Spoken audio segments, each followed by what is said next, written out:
सध्या राज्यभरात एसटीच्या कर्मचाऱ्यांनी एसटी बंदची हाक दिलेली आहे, त्यामुळे प्रवाशांना मोठा त्रास सहन करावा लागतोय।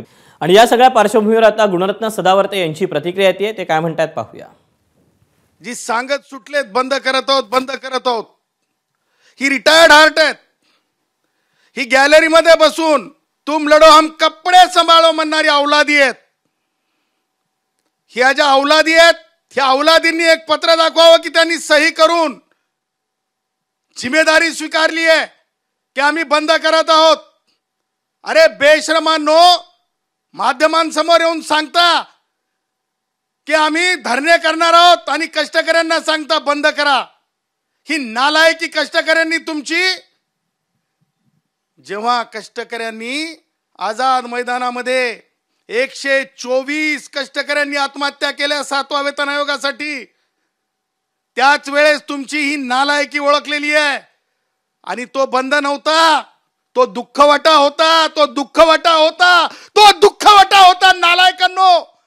आणि हा तुमचा राजकीय प्रपंच आहे, हे राजकीय दुराचार आहे तुमचा। आणि माझ्या कष्टकऱ्यांच्या नावाने तुम्ही झोळ्या उघड्या ठेवल्यात।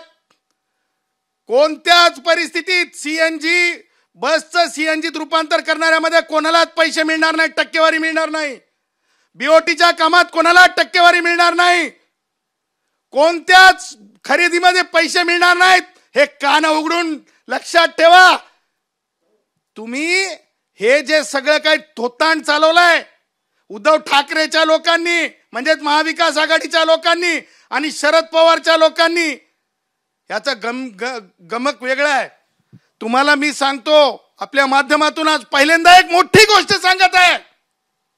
माननीय मुख्यमंत्री एकनाथरावजी शिंदे साहेबांनी ज्यावेळेस आझाद मैदानामध्ये दसरा मेळावा ज्यावेळेस झाला, त्या मेळाव्याच्या वेळेस 7व्या वेतन आयोगाची घोषणा होणार होती।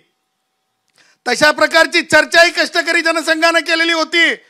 फायनलिटीवर गोष्ट आली होती। माननीय उद्योग मंत्री उदय सामंत साहेब यांच्यासोबतही चर्चा झालेली होती।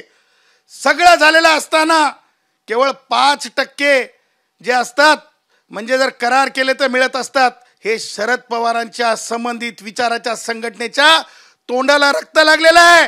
आणि म्हणून मी आतापर्यंत ढोंग पाहत होतो। आज आपल्या माध्यमातून 7वा वेतन आयोग थांबवणारे दुसरे तिसरे कोणी नाहीत, तर ही नालायक पिल्लावळ आहेत, ही बाडगुळ आहेत, हे मी आज महाराष्ट्राला सांगत आहे।